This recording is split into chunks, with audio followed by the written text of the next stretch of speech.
Hey y'all, my name is Elizabeth, and I just wanted to talk about my informed consent research.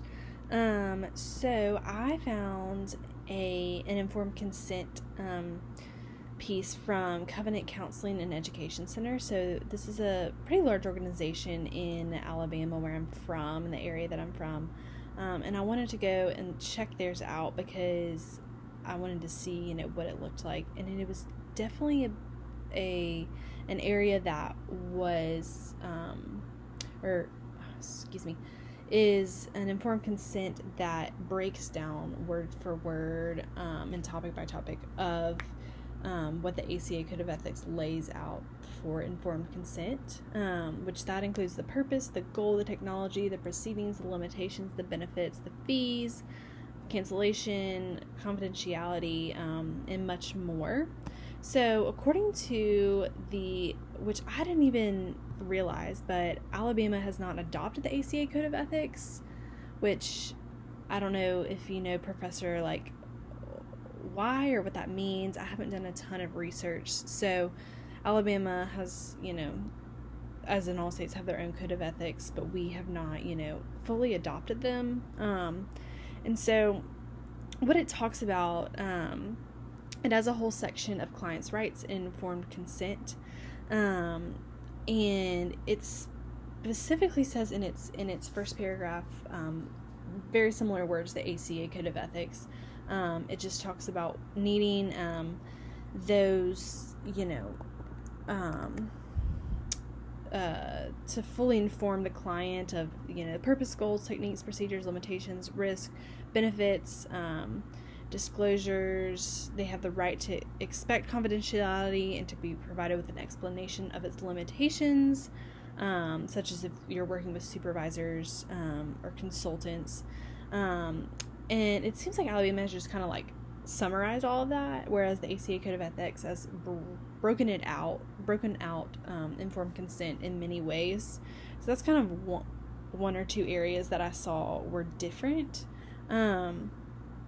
The next thing I saw on this particular informed consent, it was really nice to read because everything was just kind of laid out there. But it talks about social networking, they do not accept friend requests from current or former clients, which I think is important to note. And in the Alabama Code of Ethics, it doesn't talk a lot about, electronic use, and it doesn't really mention anything about, providing that into your informed consent. So I thought that was really interesting. It also talked about the patient's rights, and as well as the fees. So the fees are varied, depending on if it's family counseling or a group session. A group session is less than an individual. And then the other ones that are testing or nutritional counseling, they vary in length and type. So I also thought that was interesting. They also mention copying and forwarding records is 35 cents a page, and if you talk on the phone, you could be charged $3 per minute. So those are just some interesting things that I saw in this informed consent.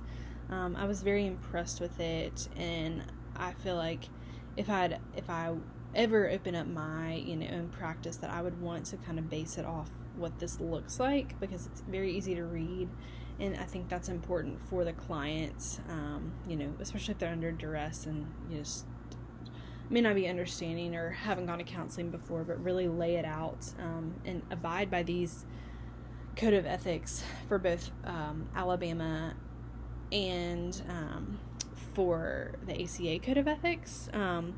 One piece that I thought was interesting was talking about the section F and F1 under the supervision, training, and teaching, that the supervisors make aware of, the supervisee's, the client rights of the supervisee, or make the supervisees aware of the client's rights, including of the privacy, and the supervisees make clients aware who they'll have access to, because I think that can be a concern for clients that are new and that are coming in. But I think that is a very important piece of the code of ethics. And I think that it's important that Alabama has also put that into their clients' rights under the A3 A piece. It says clients have the right to expect confidentiality and to be provided with an explanation of its limitations, including supervision. So yeah, it honestly was a little bit hard to compare and contrast because I felt like Alabama was pretty like cut and dry, and and I also believe that it was hard because they have not adopted all of the ACA Code of Ethics, and so it seems like they have, kind of their abbreviated version of it.